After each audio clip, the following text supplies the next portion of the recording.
오늘 우리 영화의 시작은 높은 성들과 사람들의 분주함이 가득한 거대한 미로입니다. 갑자기 강한 지진이 발생하여 모든 사람들이 당황하고 두려워합니다. 미로 도시 낙원에서 평화롭던 시절, 재앙이 닥치기 몇십 초 전의 이야기가 펼쳐집니다.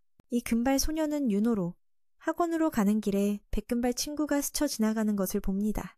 수업 시작을 알리는 종소리가 울리고 선생님이 학생들에게 구물론 이론을 가르치고 있습니다. 윤호는 집중하지 못하고 옆에 있는 백금발 언니를 바라보며 선생님, 언니랑 개인적인 얘기 좀 해도 돼요? 라고 합니다. 그 소녀는 윤호의 시선을 느끼고 바로 알아차리고는 윤호를 보자 부끄러워서 고개를 돌립니다. 수업이 끝난 후 그 소녀는 윤호에게 달려와서 시간 있어? 나한테 힘술을 가르쳐줘. 라고 물어봅니다. 윤호는 거절하고 싶지만 루엘이 너무 귀여워서 결국 그녀의 제안을 받아들입니다. 나겐미로는 자칭 마왕에 의해 카즈나 데미로 중심에서 확장되어 지어졌습니다. 한 로봇이 등장하고 사람들 무리에 의해 몇 대 맞고 찔립니다. 그래서 그 로봇은 방송을 차지한 지 1초도 되지 않아 밥을 받으러 갑니다. 갑자기 로봇이 깨어나 도망치려 하자 다시 사람들에게 공격당합니다. 생명액을 찾아야 이 로봇을 완전히 없앨 수 있습니다. 윤호는 루엘에게 힘술을 가르치고 있습니다. 그녀는 주문을 외우고 몸이 푸른빛으로 변하며 빛을 발합니다. 마법이 발동되자 돌이 그녀의 의념에 의해 공중에 떠오릅니다. 그 후 두 사람은 함께 점심을 먹으러 갑니다. 음식들이 보기에도 맛있어 보입니다. 루엘은 왕도에 대해 말하며 영국 서부에 위치한 시피티를 여왕으로 임명하고 아우타를 만들었다고 합니다. 하지만 왜 시피티를 임명했는지는 언니가 말하지 않습니다. 두 사람은 작은 언덕에 앉아 낙엔 도시 전체를 내려다보며 간식을 먹고 대화합니다. 백금발 언니는 그곳의 많은 비밀과 사람의 손으로는 다룰 수 없는 인물이 가득하다고 말합니다. 두 사람은 잠시 해질녘을 바라보다가 루엘이 약간 피곤해져서 윤호에게 기대어 있습니다. 뭔가 이상하다고 생각했죠. 윤호는 더 이상 두려워할 필요가 없다고 생각합니다. 마왕은 죽었고 끔찍한 일은 지나갔습니다. 두 사람은 이제 영광이 가득한 미래를 꿈꿀 수 있습니다. 마왕이 언니에게 물어볼 게 있지 않냐? 두 소녀는 함께 걸어 집으로 돌아갑니다. 가는 길에 다시 지진이 일어나 두 언니가 얼굴을 땅에 대고 넘어집니다. 건물들은 모두 무너지고 주변 풍경은 순식간에 황폐해집니다. 한 로봇이 등장하여 윤호 앞에서 루엘을 죽이고 윤호는 아무것도 할 수 없습니다. 그녀는 그 로봇이 친구를 찢어버리는 모습을 그저 바라볼 수밖에 없었습니다. 로봇이 그녀를 바라보자 윤호는 두려워하며 도망칩니다. 그녀는 계속 달리다 한 소녀를 발견하고 도움을 요청합니다. 그러자 로봇이 한 발로 그 소녀를 처치합니다. 윤호는 아름다웠던 도시를 떠나기 위해 자신의 목숨을 걸고 달아났다. 이제 그 도시는 폐허가 되어버렸고 연기와 불꽃이 자욱하게 피어올랐다.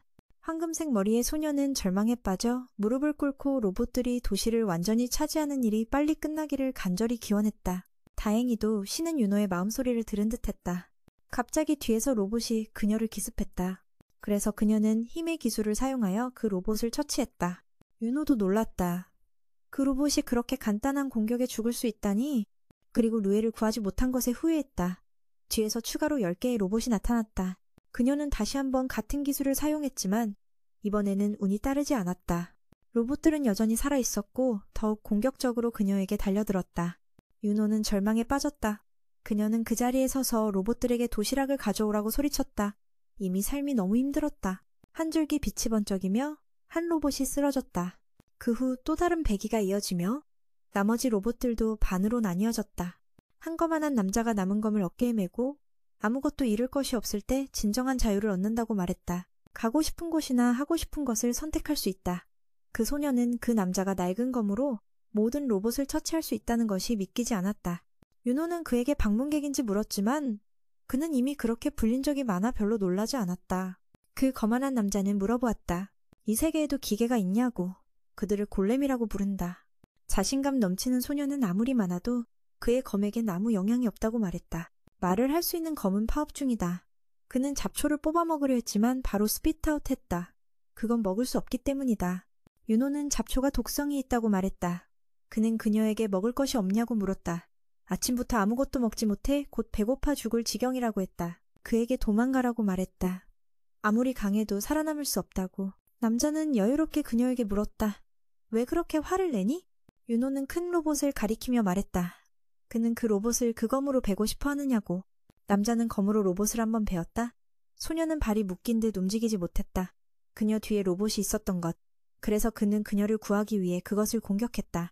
남자는 그녀가 도망가라고 해도 신경 쓰지 않고 오히려 음식 생각만 하고 있었다. 윤호는 자신이 여행을 위해 가지고 간 음식이 있다고 말했다. 그 남자는 그 귀찮은 골렘을 처리하고 음식과 교환하겠다고 했다. 그는 두려움을 느끼지 않고 오히려 신기하게 생각했다. 윤호는 그에게 도대체 누구냐고 물었다. 그는 자신은 소지로이며 먼 세계에서 온 검객이라고 대답했다. 소지로는 윤호의 방금 사용한 기술에 호기심을 느끼고 배우고 싶어 했으나 그녀는 그가 언어를 모르기 때문에 거절했다. 그래서 그는 더 이상 배우려고 하지 않았다. 그냥 검을 사용하기만 하면 된다. 소지로는 누구와도 부딪히는 것을 좋아하지 않았다. 그는 신속하게 달려가 골렘 위로 뛰어올랐다. 그가 반격을 해왔다. 그는 작은 로봇들을 더 풀어냈지만 소지로를 잡는 것은 쉽지 않았다. 그는 앞뒤로 휘젓고 점프하며 골렘이 그를 잡는 것을 도전했다. 그는 마치 오합지졸의 로봇처럼 변신을 시작했다. 에너지를 축적하는 거대한 구멍을 드러내며 그 빛의 경로를 통과한 모든 것을 태워버렸다. 지루가 그 안에서 날아나와 거대 골렘을 향해 곧장 내리쳤다. 그래서 그의 머리는 땅에 떨어졌다.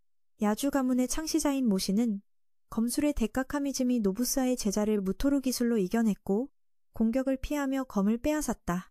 현재 소지로는 골렘의 생명 핵심을 찾아냈고 한 번 찔러서 폭발시켰다. 그래서 작은 골렘들도 무력화되었다.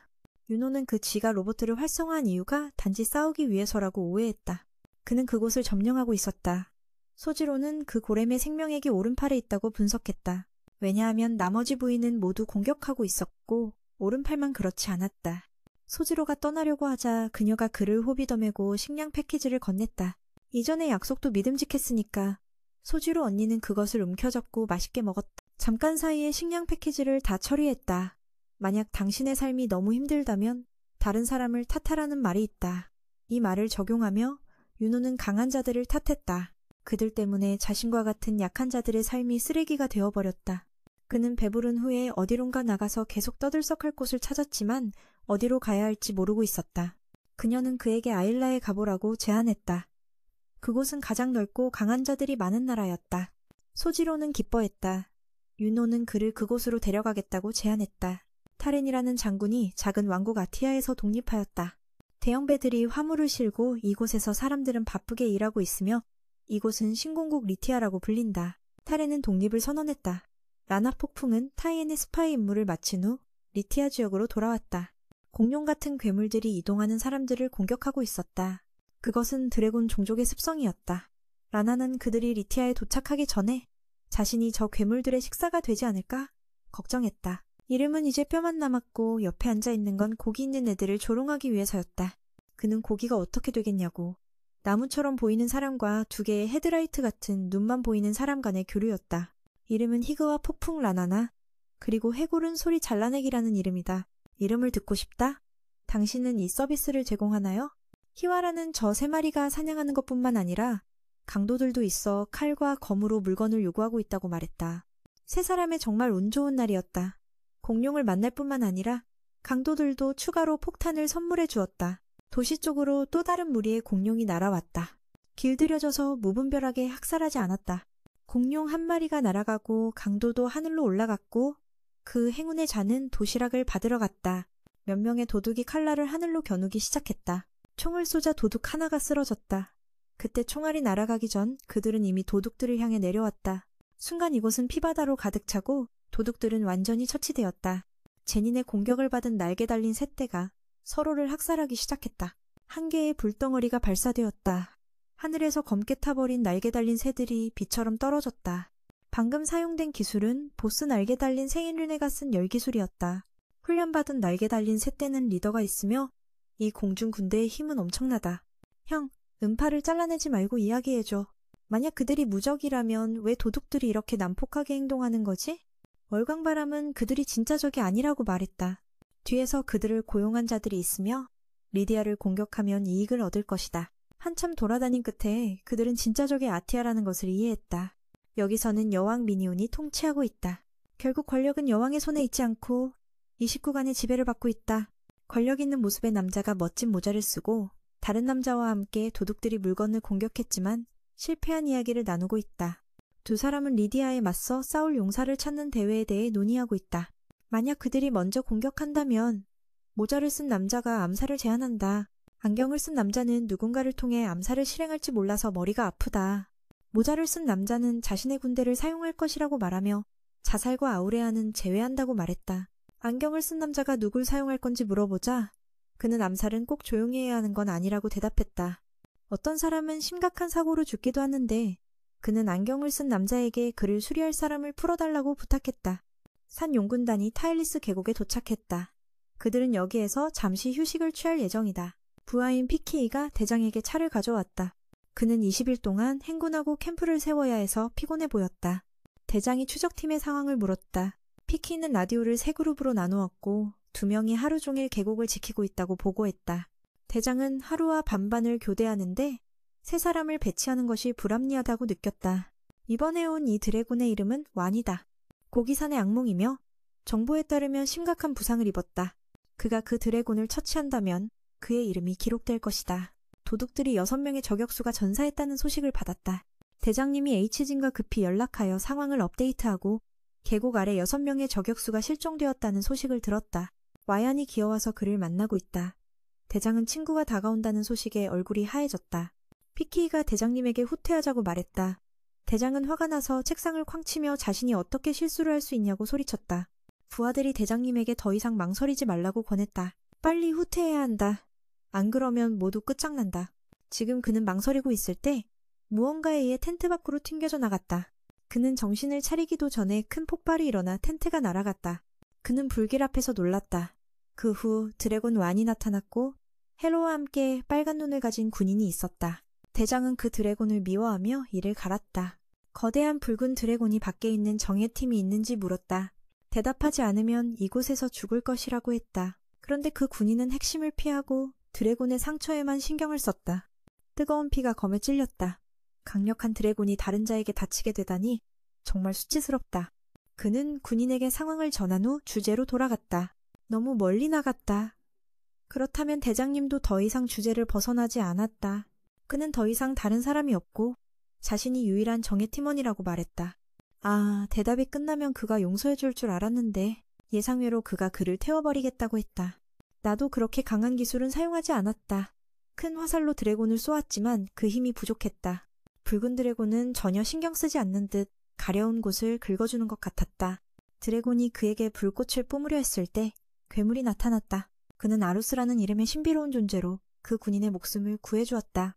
그런데 그는 오히려 감사하기는커녕 에루스에게 화살을 쏘았다. 아, 그가 왜 그렇게 해서 죽게 만들었는지 알겠네. 그래서 군인은 조연이 되어 두 괴물에게 자리를 내주었다. 에루스는 마법의 총알을 드래곤의 눈에 쏘고 주문을 외워 상처를 더욱 벌리게 했다. 피가 뚝뚝 흐르고 드래곤은 땅에 쓰러졌다. 그렇게 에루스가 정말로 이겼다. 군인은 이미 약해져서 큰 소리치다가 구사일생으로 구출되었고 에루스에게 화살을 쐈다. 그가 어떻게 감히 드래곤을 쥐고 있냐고 말했다. 그 괴물은 무시무시하게 살아났고 다시 군인에게 불을 뿜었다.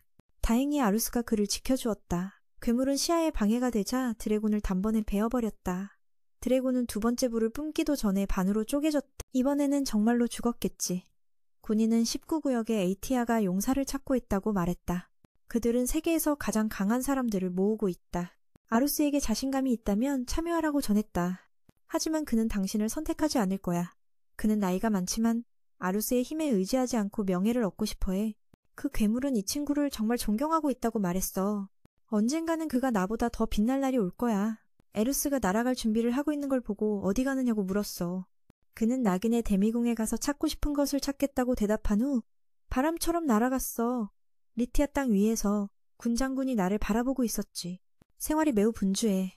테렌 경비원이 거리를 따라 걷고 있는데 갑자기 한 소년이 테렌에게 다가와 환한 얼굴을 하고 있어. 그녀는 친절하게 소년과 안자 이야기를 나누었어. 소년은 바로 본론으로 들어가 아버지가 다렌에게 많은 도움을 요청했기 때문에 특별히 감사의 인사를 전하러 왔다고 말했어. 아이고, 정말 이해심이 깊네. 소년은 그녀에게 머리를 쓰다듬어 주자 기뻐했어. 그녀는 리티아의 주민을 보호하기 위한 계획을 세우는 것이 자신의 의무라고 겸손하게 말했어. 소년은 친구들과 함께 만든 나무 상자를 꺼내 테렌 경비원에게 선물했어. 그녀는 뛰어난 능력을 가진 강하고 유능한 여자아이야. 문물을 겸비하고 정치에서도 탁월해. 마왕이 죽고 나서 다렌은 에이티아에서 분리하겠다고 선언하며 스스로 마왕이라고 불리게 되었어. 그녀는 에이티아와 맞서기 위해 완벽하게 준비된 드래곤 군대를 조직했어. 리시아의 중앙 성벽을 따라 걸으며 다른 경비원은 ATA와의 결전을 위해 준비를 빨리 마쳐야겠다고 생각했어. 자신의 방으로 돌아가자 그녀는 누군가 여기 있다는 것을 깨달았어. 타카이, 돌아왔어? 그러자 그는 어디서 튀어나온 건지 모르겠지만 그녀에게 어떻게 이렇게 잘 지냈어? 라고 말했어. 그리고 테레는 자신의 방으로 돌아올 때마다 항상 같은 말을 한다고 말했어. 본론으로 돌아가서 다레는 다카이에게 낙원에서 필요한 것을 찾았냐고 물었어. 그러자 그는 당연히 찾았다고? 없으면 돌아오지 않았을 거라고 대답했어. 그러고 나서 그는 무언가를 그녀에게 던졌어. 다카이는 그게 무엇인지 궁금해해서 물어봤어. 다레는 그걸 냉각별이라고 불렀어. 그녀는 마왕 시기에 기록된 마법 도구에 대한 문서 더미를 꺼내며 그것이라고 말했어. 정말로. 그녀는 그 마왕이 자주 불린 그 이름을 아는지 의심했어.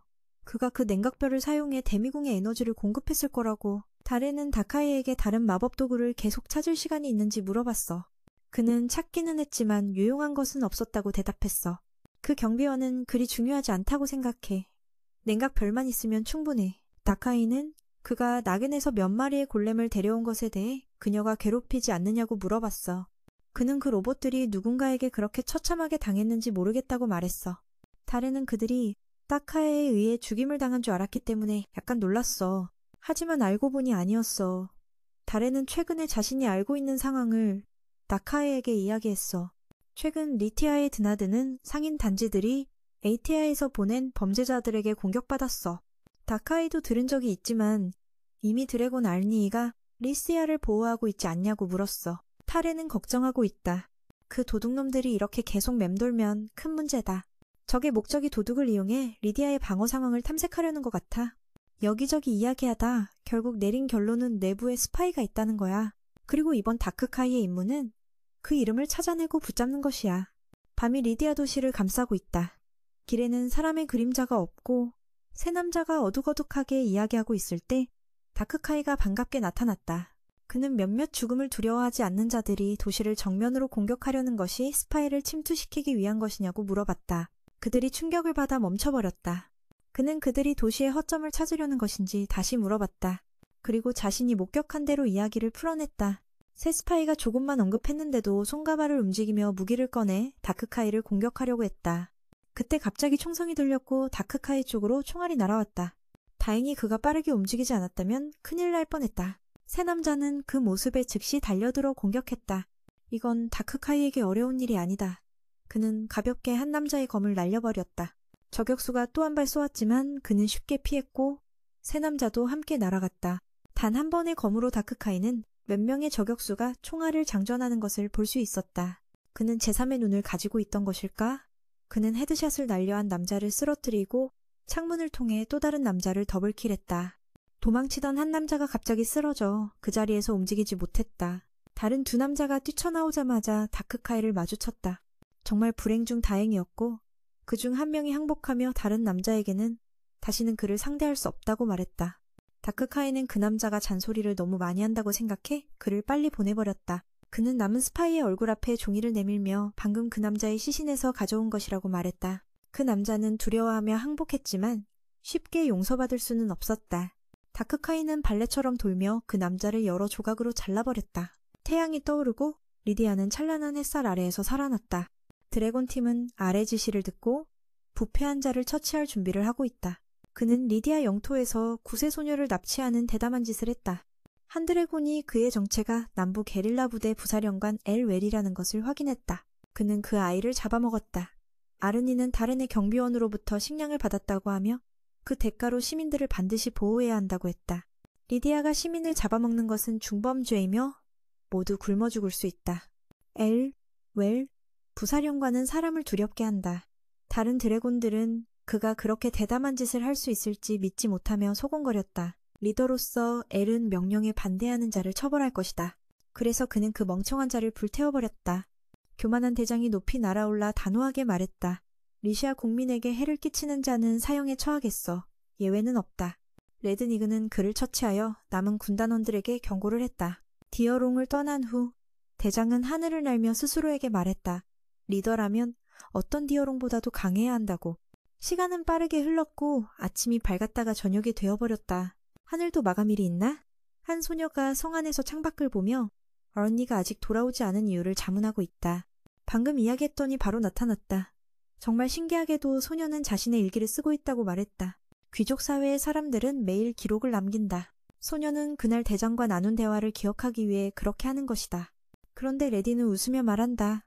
그녀는 바보 같아서 시각장애가 있는데 어떻게 글을 쓸 수 있겠어. 그녀는 일어나 창 쪽으로 가며 디어롱에게 물었다. 밖에 아직 밝죠? 아르니의 한숨소리를 들은 그녀는 손을 뻗어 그를 만지려 했다. 디어롱은 날개를 움츠리며 그녀에게 자신에게 손대지 말라고 했다. 그녀는 작게 웃으며 그를 방심시키는 것이 하늘에 오르는 것보다 더 어렵다고 생각했다. 레드네는 그녀에게 말했다. 너가 나를 만지고 싶다면 평생을 걸어도 안 될 거야. 소녀는 기쁘게 다른 방법을 찾을 것이라고 말하며 다시 창밖을 바라보며 레드네에게 이곳을 사랑하냐고 물었다. 그러나 디어롱은 대답하지 않고 오히려 그녀에게 되물었다. 그녀는 길을 볼 수 없다고 말했다. 그녀는 이곳을 매우 사랑한다고 대답했다. 그리고 바닥에 누워 그녀의 노래를 듣고 싶다고 말했다.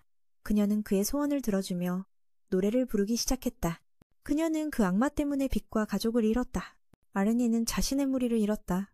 가장 힘든 순간에 두 사람은 서로를 만났다. 아르네는 그녀에게 곧 전쟁이 일어날 것이라고 말했다. 그녀는 이곳을 떠나고 싶지 않냐고? 그러나 그녀는 그가 더 이야기하길 원한다고 말했다. 잠시 후 그는 또 다시 날아가 버렸다. 아티아 왕국 중앙감옥에서 한 경비병이 하이다오가 들어오는 것을 보고 즉시 보고했다. 본부에서 정보를 받자마자 그는 귀찮아졌다. 신공국의 일과 그와 무슨 관계가 있지? 경비병은 제3공국 제2에서 신명의 밀정이 갑자기 연락이 끊겼다는 통지를 받았다고 말했다. 물론 그 신명은 처벌받았지. 그 신명의 밀정 모두는 17부 장관의 우수한 구성원이었다. 그는 몇 명이 필요하냐고 물었다. 그는 이번 작전에 16팀의 64명과 저격수 1명이 필요하다고 말했다. 하이다오는 그에게 이번 작전을 엘라에게 알렸냐고 물었다. 그 경비병은 엘라가 누구냐고 물었고 그는 대답했다. 왕도 17 관식 지천의 그녀는 작전팀의 수장이다. 소문에 따르면 그 엘라는 연락이 되지 않는 어딘가에 있다고 한다. 그래서 경비병은 책임자인 하이다오에게 보고하러 간 것이다. 그가 발이 불편해지자 자신이 책임자라고 말하는 건가? 마그시티 본부의 동쪽 지도에는 개울이 흐르는 계곡이 있다. 그리고 그 병사의 팀은 그곳에 캠프를 차릴 것이다. 그 병사는 본부에서 너무 멀리 떨어져 있는 것을 걱정하고 있다. 두 사람은 한 감옥 앞에 도착했다. 그 안에는 니일로라는 이름의 소녀가 갇혀있다. 그녀의 과거도 약간 전투적이었다. 그녀는 혼자서 모두 황도에 맞섰다. 그녀는 가장 잔인한 살아있는 무기로 불리었다. 깊은 산속에 숨겨진 마을. 제17항도 관식지천 엘라가 거울을 보며 자신을 바라보고 있다. 그녀는 자신의 아름다운 몸매를 감상하고 있다. 그녀가 물가로 나가자 작은 지크가 몸을 담그고 있는 것을 보았다. 그녀는 조용히 앉았다. 지카는 엘라가 자신에게 주술을 가르쳐주기를 매우 기대하고 있다. 그녀는 물 한 통을 가져와서 강의를 시작했다. 그녀는 주술에는 4가지 요소가 있다고 말했다. 그러나 그녀처럼 작은 요정은 너무 많은 것을 알 필요는 없다. 그 작은 소녀는 기쁘게 공술과 열수를 말했지만 나머지 2가지는 잊어버렸다. 엘라는 이 작은 제자가 꽤 괜찮다고 생각했다. 그 소녀는 이웃언니 에미 자신에게 알려줬다고 솔직하게 말했다. 물속에 몸을 담그며 생각하고 있던 엘라는 나머지 2 요소인 역술과 생술을 설명했다. 엘라는 아주 친숙한 예시로 그 소녀의 엄마가 주방에서 사용하는 것도 열술이라고 말했다. 아, 그러니까 집에서 가스레인지를 켜는 것도 열술을 사용하는 거네? 그래서 두 사람은 서로에게 약속했다. 엘라가 집에 가면 요리를 해주겠다고. 하하, 언니가 그 애를 속였네. 약속한 후 엘라는 다시 력수를 가르쳤다. 엘라는 손을 물통에 넣고 주술을 외웠다. 물속에서 튀어나온 물이 그녀의 얼굴에 맞았다. 작은 요정은 엘라에게 급히 사과했다. 그 소녀는 부드럽게 작은 요정의 얼굴을 닦아주었다. 이 작은 요정은 역수를 처음으로 목격하고 신이 났다. 엘라는 또 하나의 예시로 화살이 방향을 바꾸는 것을 주었다. 아직? 그 소녀는 잠시 생각한 후 말했다. 만약 역수를 숙달하면 작은 요정은 슈퍼맨처럼 날 수 있다고. 그 소녀는 계속 공술에 대해 물었다. 엘라는 그 소녀에게 보여주며 두 사람은 함께 물통을 바라봤다. 그녀는 다시 주술을 외웠다. 물이 즉시 얼음으로 변했다. 그녀는 얼음을 손에 쥐고 작은 요정에게 보여주었다. 지카는 그것이 진짜 얼음인지 의심하자 엘라는 손가락으로 튕겨 보였다. 물방울이 작은 요정의 얼굴에 튀었다. 그 애는 얼음이 왜 이렇게 따뜻할까 하고 놀랐다. 엘라는 공술은 물질의 형태만 바꾸는 것이라고 설명했다. 작은 요정은 기쁘게 뜨거운 물 덩어리를 손에 쥐었다. 조금 쥐자마자 원래대로 돌아가 버렸다. 엘라는 생술에 대해 마무리 지었다. 이 술법은 주로 의사가 병을 치료하는 데 사용된다. 그녀는 물통에 가서 물을 덮어왔다. 그리고 생술을 그 소녀에게 시연했다. 그녀가 주술을 시작하자 온몸이 붉은색으로 변했다. 그녀는 손가락을 물에 대고 그 소녀의 입에 가져갔다. 작은 요정은 그것을 맛보라고 했다. 지카는 물이 맛있다고 느꼈다. 부드럽게 엘라가 계속 말했다. 생술은 공술과 달리 사물의 성질을 변형시킬 수 있어. 그녀는 생술이 4가지 요소 중에서 자신이 가장 잘하는 기술이라고 말했다. 그 아이 작은 요정은 다치면 엘라가 자신을 치료해주길 바란다고 말했다. 샘에서 목욕을 마친 후 그녀는 그 아이가 나무 위에 있는 것을 발견했다. 그 아이가 왜 JK와 목욕을 그렇게 오래 했냐고 물었다. 엘라가 여기서 뭐 하는지 물었고 긴 머리의 소녀는 그녀가 목욕이 끝날 때까지 기다리고 있었다고 대답했다. 그녀는 그 아이가 자신을 몰래 지켜보는 마법을 사용하고 있다는 것을 알았고 그래서 그 아이는 엘라가 의미 없는 말을 하고 있다고 생각했다. 아, 의미가 있는지 없는지는 네가 알아서 판단해, 동생아. 아, 그러니까 그 아이가 JK와 함께 엘라에게 배우는 것 때문에 질투하고 있었구나. 그 아이는 덩굴을 조종해 자신을 내려놓았다. 그 후 그 아이는 주문을 외워 덩굴을 모아 하나의 씨앗으로 만들어 나무에 돌려보내서 천천히 사라지게 했다. 엘라는 그 장면을 지켜보며 방금 한 마법을 평가했다. 그 아이는 간단하지 않다. 엘라는 그 아이가 열심히 훈련하고 많이 발전했다고 칭찬했다. 다음날 아침 그녀는 왕도에 돌아갈 준비를 위해 짐을 챙겼다. 그렇게 엘레나와 그 아이는 마을의 아이들에게 작별 인사를 했다. 섭섭한 작별이었다. 엘리아는 그 아이를 왕도로 데려가서 입학시키고 싶었고 그 목적은 그녀가 용사 선발대회에 참가하게 하려는 것이었다. 그 아이가 승리하면 그녀는 불사조로 변신할 수 있고 더 이상 첩의 자식으로 무시당하지 않게 될 것이다. 그 후 엘라 일행은 어두운 구멍으로 들어갔다. 자이크가 이 길로 가면 마을의 타프강 정상에 도달할 수 있다고 말했다. 이곳에 있는 동안 그녀는 마을 사람들이 마법을 사용하는 것을 지켜보고 다양한 약초를 발견했다. 엘라는 왕도로 돌아갈 서류를 항공편으로 보냈다. 멋지게 말하자면 자이세를 이용해 조사해봤다. 왕도에 군대가 쳐들어오면 쉽게 점령할 수 있을 것이다. 엘라는 리티아의 병사 한 명을 신문해서 이곳에 대해 알게 되었다. 소문에 따르면 이곳에는 전능한 마법이 있다고 해서 그녀가 한번 와본 것이며 그녀는 아무에게도 자신이 마법과 관련이 있다는 것을 알리지 말아야 했다. 결국 일행은 도착했다. 그 아이는 여기엔 아무것도 아름답지 않다고 불평했지만 엘라는 여전히 따라가고 싶어 했다. 자이크가 그녀에게 구름을 걷어내야만 이곳의 진정한 아름다움을 볼 수 있다고 말했다. 엘라는 혼란스러워하며 구름을 걷어내는 게 무엇인지 물었다. 긴 머리의 소녀가 일어나 안개가 낀 곳을 가리키며 간단하게 해가 비추는 것이라고 말했다. 햇빛이 안개에 반사되기 시작하자 안개가 서서히 사라지기 시작했다. 자이크와 천은 눈앞에서 일어나는 신비한 현상에 흥미를 느꼈다. 엘라도 이 장면에 넋을 잃었다. 맑은 구름, 사라진 안개가 마을의 경치와 그 아래의 차시포수를 드러냈다. 엘라는 그 아이가 왕도에 모인 강한 자들을 이길 수 있는 힘을 믿고 있었다. 그 아이는 돌아서서 그녀를 보고 놀라며 그녀가 자신을 바라보며 눈물이 고인 것을 보았다. 그녀는 이해하지 못하고 엘라가 어떻게 되었는지 물어보았다. 티에는 재빠르게 그녀가 울고 있다고 말했다. 그녀는 먼 마을을 바라보며 눈물을 흘리면서도 울지 않는다고 말했다. 그도 그녀의 모습에 결심을 다져 이번 대회에서 승리를 거두기로 했다. 오후가 되자 엘라와 그는 마을 사람들에게 인사를 하고 왕도로 향할 준비를 했다. 경비병 타레는 세금참 희와 해종과 함께 란나와 리시아로 돌아왔다. 카렌과라는 전능한 구문 요소 X에 대해 논의하고 있었다. 이 경비병은 확실히 사람을 잘 알고 그녀는 그 나무 조각에 대해 조사해왔다.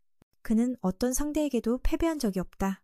맞아, 그는 14년의 전투 경험이 있는 노장이다. 옆에 있는 해골이 그를 각성전사나 그런 것으로 노예라고 말하는 거야? 삶을 비꼬지 않으면 안 되지, 색시? 색시는 그 나무 조각이 14년 동안 노예였는데도 불구하고 여전히 무패의 존재로 간주된다고 말했다. 타레는 희와에게 설명을 듣고 싶어 했다. 나무 조각은 자신의 과거를 이야기했다. 그는 먼 서쪽에서 태어났고 그곳은 인간이 결코 알지 못한 곳이었다. 몇몇 인간들은 희와와 비슷한 종족이라고 생각했다. 그래서 그는 그를 집으로 가져가서 인간을 가두고 나무 조각에게 싸우라고 말하며 쓸모없는 검을 던졌다. 아주 간단한 일이었다. 인간들을 모두 죽이는 것. 불가항 화는 그의 몸에 있는 칼을 보았다. 가지가 나왔어. 아마도 그녀의 파리검 주위를 감싸고 있는 것 같아. 들고 전투에 응했다. 왜 이렇게 쉽게 지시를 따르지? 그래서 그 나무 조각은 오락거리가 되었다.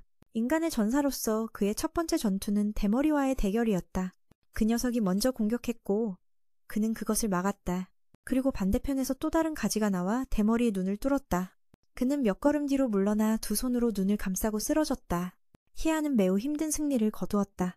1라운드가 끝났고 다음 경기에서 나무 조각은 3명의 고급 전사와 싸워야 했다. 남자는 희아에게 죽을 때까지 역할을 제대로 하라고 말했다.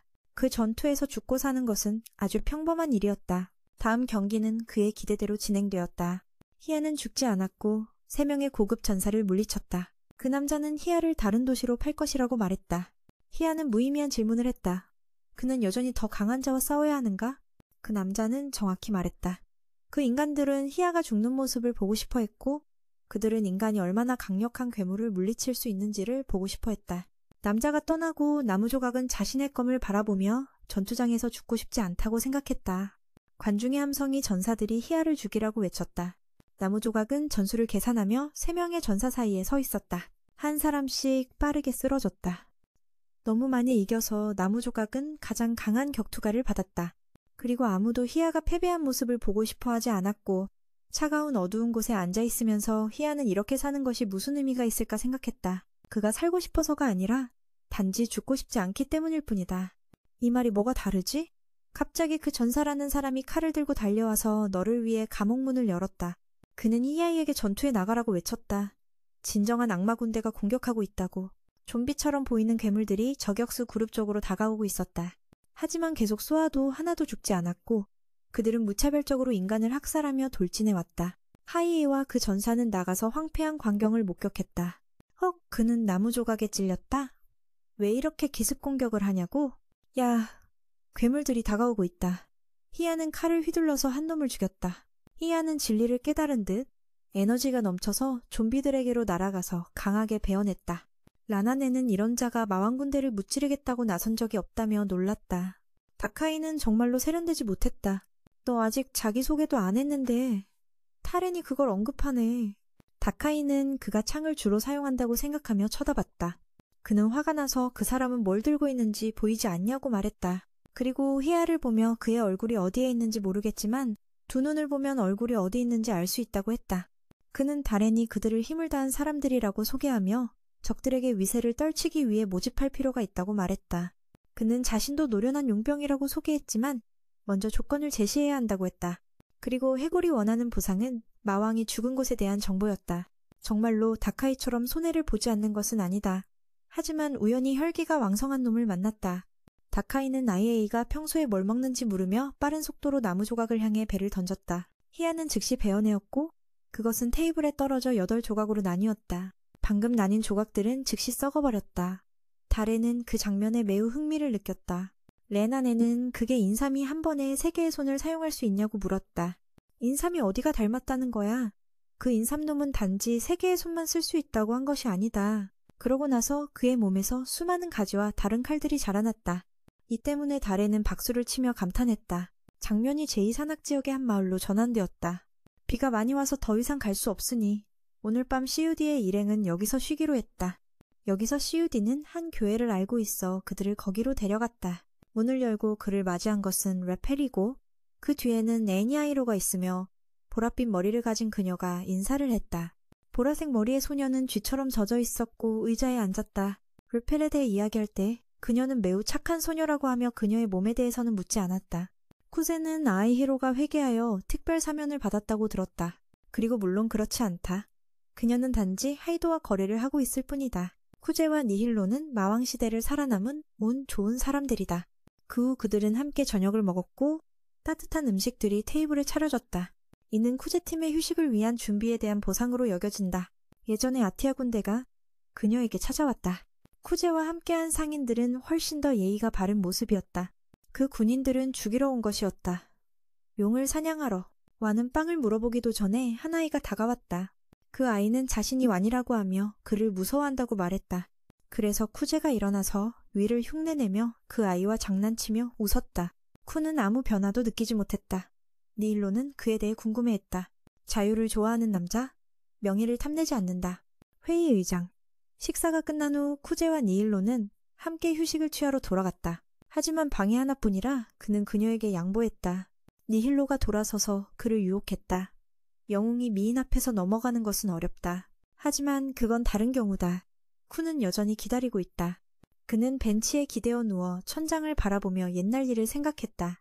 갑자기 레펠이 걱정스러운 태도로 다가왔다. 그가 리티아와 협력할 것이냐고 물었다. 쿤은 충격을 받았다. 레펠은 한 번에 그가 리티아와 협력하길 원했다. 왜냐하면 그곳의 조건이 이곳을 지원할 것이기 때문이다. 하지만 그는 거절했다. 갑자기 한 화살이 날아왔다. 쿤은 빠르게 반응하며 레펠을 옆으로 밀어냈다. 2명의 군인이 칼을 들고 나타났다.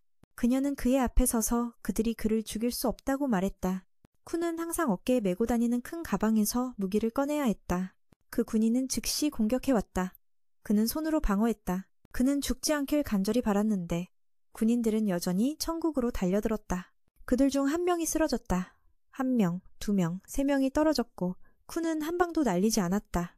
이때 니일로가 나와 마지막 1명을 촉수처럼 생긴 것으로 처리했다. 그리고 리포는 그 옆에 주저앉아 그에게 계속 사과했다. 쿤은 그녀에게 다정하게 물었다. 자신의 배를 보여달라고. 그녀의 손을 떼자 화살이 그녀의 몸에 박혀 있었다. 피가 줄줄 흐르고 있었다. 니일로는 매우 부드럽게 말했다. 장기가 파열됐다. 그녀는 더 이상 구할 수 없다. 레펠은 떠나기 전 마지막으로 그에게 사과했다. 그리고 눈을 감았다. 다음 날 그들은 레펠을 묻었다. 그리고 그녀가 빨리 해탈하길 기원했다. 이제 진실이 드러났다. 쿠제는 천사의 보호를 받고 있었다. 하지만 그가 유일하게 그녀를 볼 수 있는 것 같았다. 어젯밤 그녀가 그들을 죽였다. 그를 보호하기 위해서 HD는 복도에서 걸어가고 있었다. 방문객을 만나기 위해 저쪽의 소녀는 자신을 윤호라고 소개했다. 비원찰은 낙엔에서 연습생으로 공부하는 학생이다. HD는 그녀가 자기소개를 하는 것이 귀찮게 느껴졌다.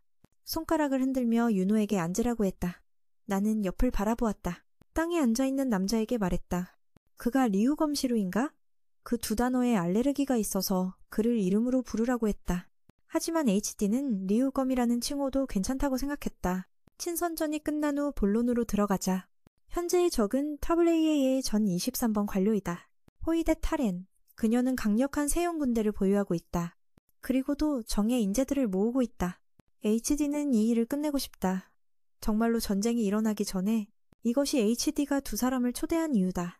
시로는 용사 선발대회 때문에 왔다. 하지만 그에 대해 언급하지 않아서 대회를 없애버린 건가 물었다. 물론 HD는 말했다. 대회는 여전히 개최될 것이다. 어쨌든 이 대회는 이 세계의 중요한 대회이다. 그는 추가로 말했다. 신뢰할 수 있는 사람만 참여할 수 있다고. 시로의 얼굴을 보았다. H에 신뢰할 수 있는 한. 결국 이번 리티아 공격을 통해서였다.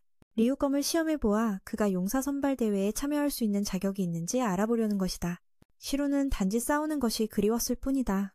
지지를 받는 건 중요하지 않다. 윤호가 돌아서서 리우검과 소곤소곤 이야기했다. 그 앞에 앉아있는 사람이 매우 대단한 인물이라고. 그러니 좀 더 공손하게 말하라고. 윤호가 그에게 시범을 보여주었다.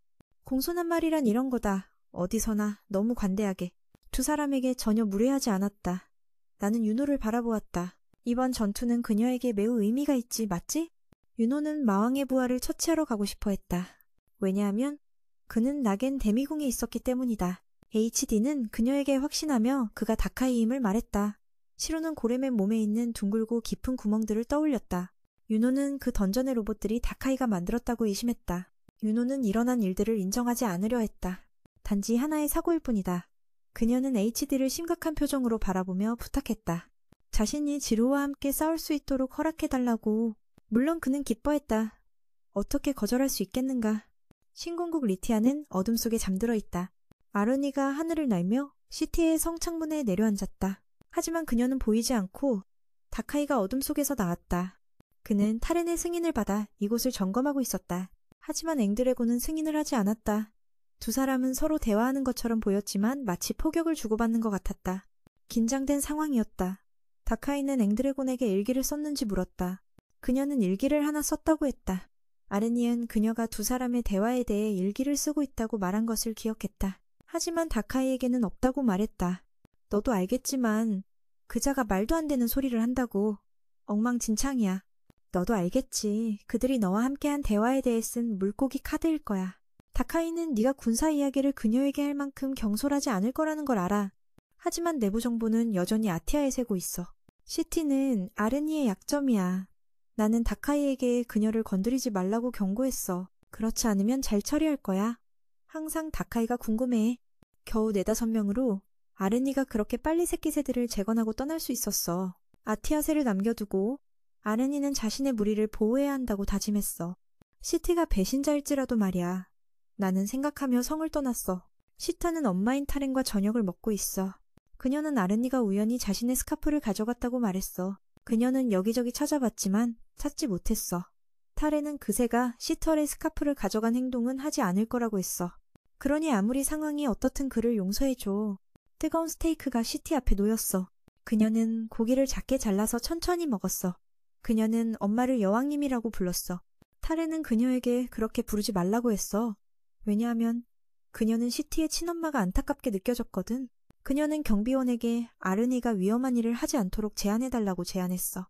타렌은 아티아세의 임무는 항상 위험에 처하는 것이라고 말했어. 시티는 전쟁이 다시 일어날까 걱정했어. 그녀의 엄마도 숨기지 않았어. 그녀는 어차피 자신이 자칭 마왕이라고 했어. 그리고 아티아는 자칭 마왕에게는 용서하지 않을 거야. 타렌은 시테를 처음 만났던 순간을 기억해. 그때 그녀와 아르니가 함께 있었어. 그녀는 항상 그새의 리더가 천사라고 믿었어. 그래서 타렌은 그녀에게 그에 대한 진실을 말할 수 없었어. 시티는 그녀가 자신을 이렇게 보호하는 이유가 아르니가 시티와 함께 있을 때만 활동하기 때문인지 물어보았어. 타렌은 이번 전투에서 그녀가 중요한 역할을 한다고도 말했어. 그녀는 엄마와 이야기하며 두 사람이 행복할 수 있을지에 대해 생각했어. 그녀는 리티아의 모든 사람들을 걱정했어. 타렌은 그녀가 패배하지 않을 것이라고 확신했어. 그리고 이 작은 전투를 끝낼 거야. 이야기를 하다 보니 시간이 늦어졌어. 시티도 자신의 방으로 돌아가서 쉬었어. 새벽에 빛이 다시 돌아왔어. 리티아를 비추었어. 거리에는 사람들이 활발하게 상업활동을 하고 있었어. 엘라가 키아를 데리고 거리를 산책했어. 소녀는 여기서 그리 특별한 건 없다고 느꼈어. 그저 과일이 많이 팔리고 있을 뿐이야. 엘라가 키아를 한 옛 친구에게 데려갔어. 그녀는 한 배를 가리켰어. 그녀에게 구경해보라고 했어. 긴 머리의 소녀는 망설였어. 하지만 엘라는 만약 소녀가 말재주가 좋다면 사람들도 배에 태워줄 거라고 말했어. 키아가 떠난 후 엘레나가 옛 친구를 다시 만났어. 그 친구는 바로 란나 보름달이야. 그녀는 엘라 외에 유일하게 언어계를 아는 사람이야. 그녀는 AIA의 간첩으로서 리티아에 잠입했어. 그녀는 라나에게 타렌의 암살에 대해 물어본다. 라나는 드래곤 세대의 행동을 감시하고 있다. 아티아의 23번째 관원이 인재를 소집했다. 헤이존 화하 세금이다. 그녀는 아무도 자신의 정체를 알아차리지 못할 것이라고 자신하고 있다. 자아도취에 빠져 뱀을 잘 흉내내는 것도 힘든 법이다. 엘라는 뒤에서 액체가 담긴 병을 들고 있다. 언니가 그녀에게 약을 주려는 거야? 행동하기도 전에 그 아이가 달려와서 계획을 망쳐버렸다. 그 아이는 황급히 달려와서 엘라가 자신에게 거짓말했다고 나무란다. 라나는 자신이 엘라의 전학생이라고 소개한다. 그리고는 그녀의 머리를 쓰다듬으며 작은 버섯 소녀에게 친근하게 다가간다. 그 바보 소녀를 유혹해서 함께 가져간다. 놀러 가자고 소개하며 여기 맛있는 음식을 만드는 식당이 있다고 말한다. 그래서 셋이서 그곳으로 간다. 저녁 식사를 마친 후 엘라는 자신의 제자를 업고 돌아간다. 라나는 한때 스파이 클럽의 일원이었고 전쟁 중에 많은 임무를 수행했다. 그녀는 오프사이드 요원으로 이제 그 험한 직업을 그만두고 아우레아에서 평화로운 삶을 살겠다고 말한다. 언니는 가만히 앉아 있으세요. 드라마가 저절로 언니에게 찾아올 거예요. 한참을 걷다가 엘라는 그 아이를 길가의 의자에 눕힌다. 라나는 리티아에서 몇 가지 기념품을 사러 간다. 그녀는 어두운 골목으로 들어간다. 엘라는 뒤에서 지켜보며 기회를 노린다. 하지만 잠시 후 라나가 다카이와 만나는 걸 보고 숨었다. 그는 내부 스파이를 물고기처럼 가장하기 위해 점자에 쓰인 일기장을 사용하려 한다. 다소 시간이 지나고 다카이는 내부 스파이가 라나라는 결론에 이른다. 그리고 그는 그녀를 마차에 태워 감옥으로 돌아가 신문하기로 한다. 엘라는 자신도 발각될까 두려워하며 그녀와 함께 라나를 구하러 가기로 결심한다. 아티아 군대가 리티아 지역에 접근하여 지형을 탐색하고 있다. 리티아는 아이아에게 공공질서를 유지하고 범죄자들의 공격을 막기 위한 순찰을 요청한다. 윤호는 그 범죄자들이 누구인지 묻는다. 그 지휘관은 그 범죄자들이 아티아에서 파견된 사람들이라고 대답한다. 그렇다면 이 순찰은 매우 과장된 것이다. 하지만 리티아 측은 이 모든 것을 알고 있으면서도 아티아군의 힘을 소모하기 위해 순찰을 허용하고 있으며 아티아군이 잘못을 저지를 경우 리티아는 전쟁을 일으킬 명분을 가지게 된다. 정말 교활하군. 타렌 수비는 이름에 걸맞다. 정치적으로 모든 것을 장악하고 있다. 시루는 그 옆에서 자신이 긴 여정을 했지만 싸움이 없다면 무엇을 해야 할지 고민한다. 당신은 싸우고 싶어 하는 건가요? 세상에 타렌에게 직접 가서 전쟁을 일으키라고 하려는 건가? 당신은 전쟁의 신인가? 당신은 혼자서 그걸 하려는 거야? 세상에 타렌을 만나서 그녀에게 전쟁을 일으키라고 하려고?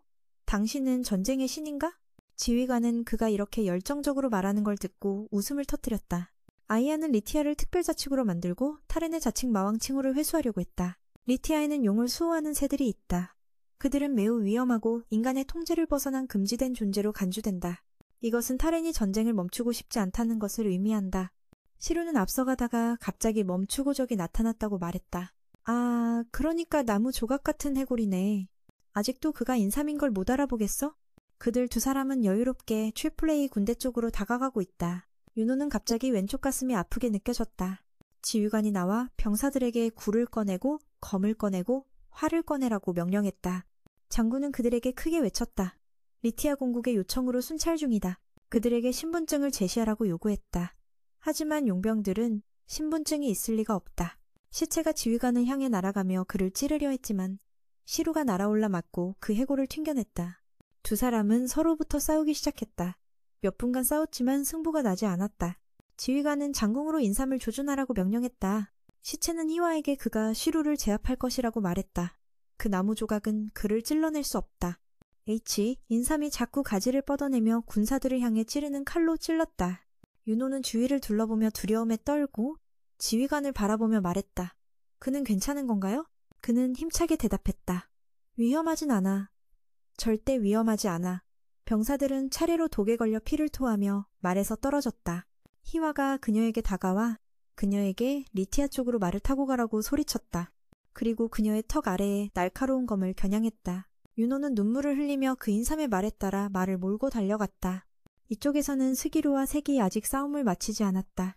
싸움이 이렇게 오래 걸리다니 힘이 다했나? 마법의 수도에서 이전에 용을 사냥하던 장군이 히두와 이야기하며 그에게 경고하고 있다. 알루스는 타렌이 자신이 찾고 있는 차가운 별을 빼앗아간 것을 알고 있었다.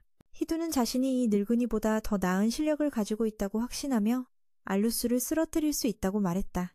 갑자기 바깥에서 큰 폭발음이 났다. 한 큰 부분이 날아가 버렸다. 또 한 번. 거대한 푸른 에너지가 발사되어 성벽을 부수고 수도를 관통했다. 이 공격에 놀라 외부 부하가 순찰 중인 병사들이 돌아오지 않았고 그들이 독소에 의해 사망했다는 보고를 했다. 깜짝 놀라서 리우검은 어떻게 되었냐고 지루도 조상님께 갔냐고 물었다. 부하는 확답을 하지 못했다. 왜냐하면 다른 사람을 찾을 수 없었다. H2는 창문 밖을 바라보며 리우검이 이 암살 계획에서 유일한 말이 아니라고 말했다. 나는 추가적인 정보를 보냈다. 그 장군은 암살 계획이 어처구니없다고 느껴서 H2에게 그걸 중단하고 군력을 집중하라고 했다. 하지만 그는 그들이 요새를 떠나게 해서는 안 된다고 말했다. 드래곤들이 이곳을 포위하고 있다. 그 장군은 다시 전선에 나서서 리지아를 공격하겠다고 했다. 그리고 드래곤을 잡는 것이 자신의 직업이라고도 말했다. 하지만 지난번 고집 때문에 큰일 날 뻔했다. 하! H2는 그에게 헛소리 좀 그만하라고 화를 냈다. 지금은 공중방어를 펼칠 적절한 시점이 아니다. 그 장군은 정말 경험이 있는 걸까? 왜 이렇게 비현실적인 의견만 내놓는 거야? H2는 다른 그룹에게 공격을 지시했다고 말했다. 중요한 것은 드래곤들이 아티아에서 자살 폭탄을 던지도록 유인하는 것이다. 그 장군은 도대체 뭐 때문에 이렇게 고집을 부리는 걸까? 아무리 말해도 드래곤을 잡겠다고 고집하네. 저 괴물들이 우리 하시 집안의 것을 다 먹어버린 건가? H2는 기가 막혀서 그의 옷깃을 잡고 군대를 출동시키지 말라고 말했다. 그는 그를 영웅놀이 하게 두지 않을 것이다. 그 장군은 H2의 팔을 떼어내며 자신을 내려놓았다. 군대를 보내지 않아도 그는 혼자서 싸울 수 있다. 그를 내팽개치고 떠났다. H2는 그가 맞는 말도 하는 것 같다고 생각했다. 리지아를 공격하지 않으면 확실히 그 피해자는 자신이 될 것이다. 하지만 이번 전투의 승산은 마치 농담처럼 애매하다. H2는 아티아의 시민과 고집센 그 장군도 보호하겠다고 명령했다. 그는 리오 긴급 전화 7번으로 연결할 필요가 있다. 부하가 누구에게 전화를 걸고 싶냐고 물었다. 호기심 때문에 한 방 얻고 나서야 정사각형 철제 상자를 돌렸다. 마치 전화부스처럼. H2는 니히로에게 전화를 걸어 그녀에게 육군을 위협하는 자들을 제거하고 드래곤을 쏘아 인간 군인에게 피해를 주지 말라고 명령했다. H2는 현재 상황을 알리며 시루가 죽었다고 전했다. 그래서 암살 계획은 더 이상 성공할 것 같지 않다. 만약 운이 안 좋으면 쿠제도 패배한다면 마지막 남은 사람은 니히로가 될 것이다. 그녀는 홀로 리지아를 감당해야 한다. 강한 자가 MG에게 말을 건다. 그녀는 일이 그리 힘들지 않다고 말했다. 하지만 약속을 잊지 않았다. 만약 그녀가 이기면 그는 그녀의 요구를 수용해야 한다고, 평등한 권리와 아티아 시민 증명서를 받아야 한다고 했다. 학교에 다닐 권리도. 어려움을 극복하는 C급 학생이란다. 부하는 걱정했다. 이게 좋은 선택인지 아닌지? 그는 아직도 강호의 소문을 듣고 있다. 그녀는 혼자서 아티아 군대를 모두 무찌른 전설이야. 추측하지 말고 결과를 기다려보는 게 낫겠어. 니힐로가 두 남자를 만나러 갔어. 그들에게 문을 열어달라고 요구했지. 하지만 그들은 그녀가 돌아와서 그들을 때릴까 두려워 망설였어. 맞아, 인생이 그런 거지. 그렇게 말하자 두 사람은 문을 열러 갔어. 문이 열리자 안에서 연기가 퍼져나왔고 마치 신선의 세계에 있는 것 같았어. 그러나 안은 조금 어두웠어. 그 안에 거대한 차를 만드는 존재가 나타났어. 윤호는 리티아로 데려갔어. 그녀는 다카이를 듣고 이곳이 감옥이 아니라는 것을 듣고 자유롭게 도망칠 수 있다고 생각했어. 그리고 그는 그녀를 신문할 필요가 없다고 했어. 정말로 사람을 잘 알고 있네. 다카이는 윤호의 배경을 조사했고 그녀가 리티아를 위협할 수 없다고 믿었어. 그녀는 그에게 그렇다면 왜 자신을 붙잡았냐고 물었어. 다카이는 어깨를 으쓱했어. 그 인삼놈이 말을 탈 줄 모르니 그녀에게 도움을 요청할 수밖에 없었지. 윤호는 자신이 리티아에 붙잡힌 이유가 그것뿐이냐고 다시 물었어. 네가 풀려난 것만으로도 다행이야. 더 바라는 게 뭐냐? 다카이는 급히 가야 할 일이 있다고 하며 그녀는 집처럼 편하게 있어도 좋다고 했어. 그러자 윤호는 눈을 크게 뜨고 H2가 설명한 대로의 쌍검을 보았어. 그리고 눈앞에 잘생긴 남자가 다카이라는 것을 확인했어. 그는 별로 놀라지 않았고 최근에 팬이 생겼다고 말했어. 아이돌로도 잘할 수 있을 것 같아. 오빠, 정말로 싸우지 않고도 정보를 알아내네. 윤호는 자신을 소개했어. 그리고 낙엔 데미궁에서 왔다고 말했지. 그리고 바로 다카이가 그 골렘들을 깨우게 했어. 낙엔을 파괴하다. 윤호는 주변 사람들을 보호할 능력이 없어. 자신의 잘못을 인정할 수도 없고 그래서 남을 탓하는 게 가장 빠르지. 다카이도 마찬가지야. 그는 학자들과 낙엔의 탐험가들이 낙엔을 파괴하려는 자들이라고 말했어. 그는 조만간 그곳이 망할 거라고 말했어. 그리고 아무도 확신할 수 없어. 저 로봇들은 사람이 오면 작동하니까. 윤호는 계속해서 자신의 비난을 이어갔어. 다카이까지 휘두르며 리티아 사람들은 지금도 전쟁을 일으키고 싶어 한다고 말했어. 그는 윤호가 잘못 알고 있다고 했어. 그는 전쟁을 일으키고 싶지 않지만 사람들의 자유로운 생각 때문에 이렇게 된 거야. 윤호는 대담하게 그에게 복수하겠다고 말했어. 다카이는 이 작은 소녀를 어떻게 해야 할지 모르겠어. 다가가서 그녀의 머리를 쓰다듬으며 그녀에게 떠나라고 격려했어. 물론 전투 경험이 있는 다카이는 그녀의 의도를 간파할 수밖에 없었어. 그는 그녀가 자신의 소매에서 화살을 쏘려는 계획이 있다는 것을 알고 있었어. 아직 많이 부족해. 오빠는 너에게 넉넉하게 조언해 주었지. 새로운 보금자리를 찾아보는 게 어때? 새로운 가족을 찾아보는 것도 좋고 복수해도 아무것도 얻지 못해. 윤호는 땅에 주저앉았어. 그는 그녀를 거기에 두고 떠났어. 그리고 힘내라고 잊지 않고 말했지. 저기 저 3명. 하나의 괴물과 인삼이 회의실에 앉아있어. 박근개미처럼 북적이고 있어. 저 검사의 모습도 괜찮네.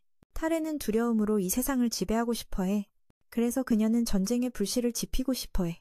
세상의 이 욕망에 반대하는 동안 그들은 계속 싸울 거야. 히우는 새로운 주인을 보호하고 싶어해. 그럼 물론 돈 때문이지. 다카이는 그 검사 친구가 리디아로 가고 있다고 다시 언급해. 왜 타렌이 첫 번째 임무로 아레니에게 적군을 공격하라고 했는지. 모든 보급 식량을 차단하라는 명령. 디얼롱의 힘을 과시하는 거야.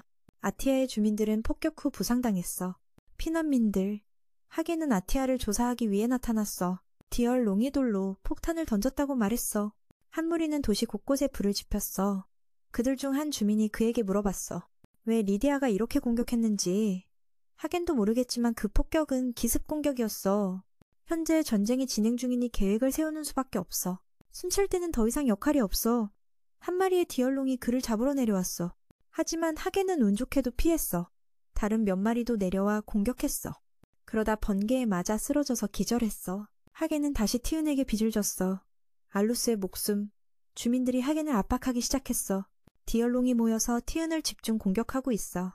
알루스는 괴물이 총기의 갈고리를 꺼내서 디얼롱을 향해 겨누었어. 방아쇠를 당기기도 전에 디얼롱은 길을 잃고 쓰러졌어. 알루스는 땅을 내려다보며 거대한 거미가 리디아를 향해 마라톤을 하고 있는 걸 봤어. 아이아가 리디아에게 반격해. 주민들이 혼비백산에서 도망치고 있어. 도망치는 사람들. 엘라와 키아가 반대 방향으로 달려가고 있어. 란나를 찾으러 가고 있어. 키아는 자신의 힘으로 손수건에게 명령했어. 흔들리지 않는 믿음으로 란나를 찾아. 엘라는 란나를 없애고 싶어해. 왜냐하면 그와 그녀만이 언어술을 사용할 수 있으니까. 두 사람은 군사구역으로 향하고 있어. 2명의 병사가 경계를 서고 있어. 두 사람에게 도시로 돌아가라고 경고해. 가라고. 엘라는 키아에게 수면술을 사용하라고 외쳐. 그 두 병사에게. 키아는 잠자라고 말하기만 하면 두 병사는 즉시 잠이 들었어. 그녀는 손수건이 가리키는 방향으로 달려갔어. 란나가 갇혀있는 감옥 안으로. 정말 언어술에 전능한 힘이야. 열려라라고 말하기만 하면 즉시 문이 열렸어. 란나는 심각한 부상을 입고 있어. 엘라는 키아에게 밖으로 나가서 그녀를 치료해주라고 외쳤어. 그녀는 란나를 받으려고 손을 내밀었어. 하지만 란나는 손을 뺏어갔어. 뭔가 잘못됐다는 느낌이야. 이곳은 너무 기울어져 있어. 어떻게 그녀가 이렇게 쉽게 들어올 수 있지? 엘라는 대답하지 않았어. 란나는 밖에서 주위를 살피고 있는 소녀를 바라보며 문제를 이해했어. 엘라는 그녀가 계속 말하지 못하게 했어. 키아의 신분이 발각될까 두려워서 독침을 손에 들고 있었다. 란나를 배웅하려 할 때 누군가 오는 소리를 들었다. 아하, 인삼남자네. 란나는 얼굴을 돌리며 핫케이크처럼 변했다. 그들이 그녀를 죽이려는 거라고 말했다. 사실 그렇게 의도한 것도 맞다. 희와와 같은 자들은 단지 키아가 어떻게 여기에 침입할 수 있었는지 알고 싶어 했다. 그는 다시 뾰족한 칼들이 가득한 덩어리를 내보였다. 그리고 말을 끝내기도 전에 그 칼들이 두 사람을 향해 날아갔다. 엘라와 키아. 그러나 만능 언어술은 무엇을 제어할 수 없었다. 키아가 방향을 바꾸라고 말하자 칼들이 즉시 바닥에 꽂혔다. 키아는 그들을 위험으로부터 보호하라고 또 말했다. 그러자 칼들이 즉시 부서졌다. 그 장면을 목격한 이들은 이 강력한 기술에 눈이 번쩍 뜨였다. 희와는 키아의 말이 그녀의 언어술이라는 것을 알았고 그녀도 숨을 쉬고 있을 것이라고 확신했다. 그래서 인삼남자는 공기 중에 독소를 방출했다. 한 죄수가 비명을 지르고는 살이 녹아내렸다. 키아는 그들이 위험으로부터 보호하기 위해 언어술을 사용했다고 다시 말했다. 그래서 희의 독소는 전혀 효과가 없었다. 인삼남자는 갑자기 땅에 쓰러졌다.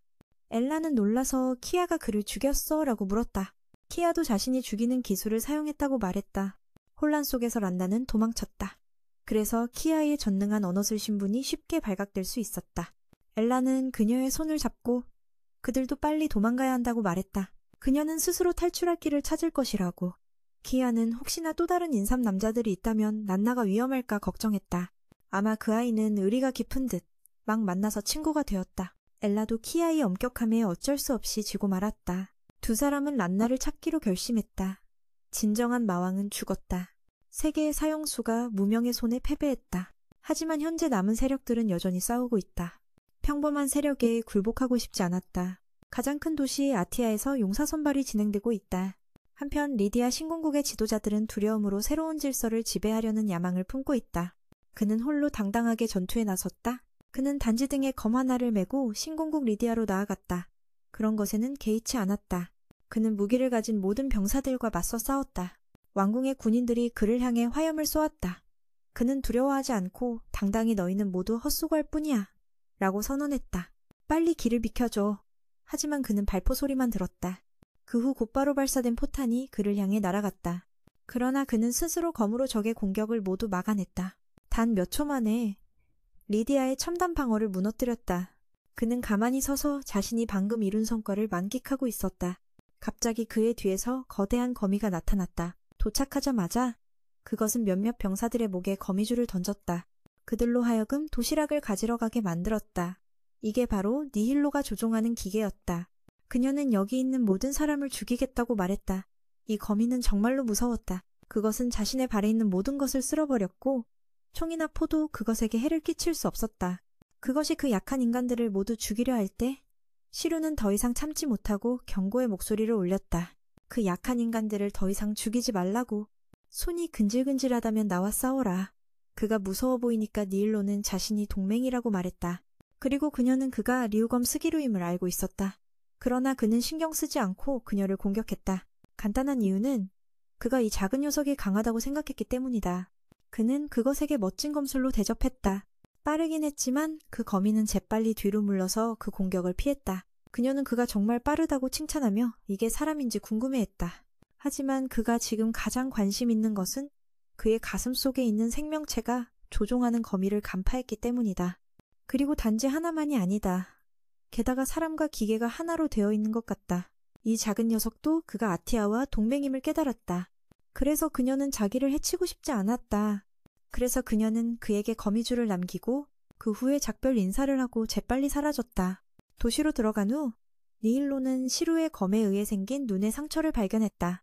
그녀는 매우 흥미로워했다. 그의 검이 무엇으로 만들어졌는지 궁금했다.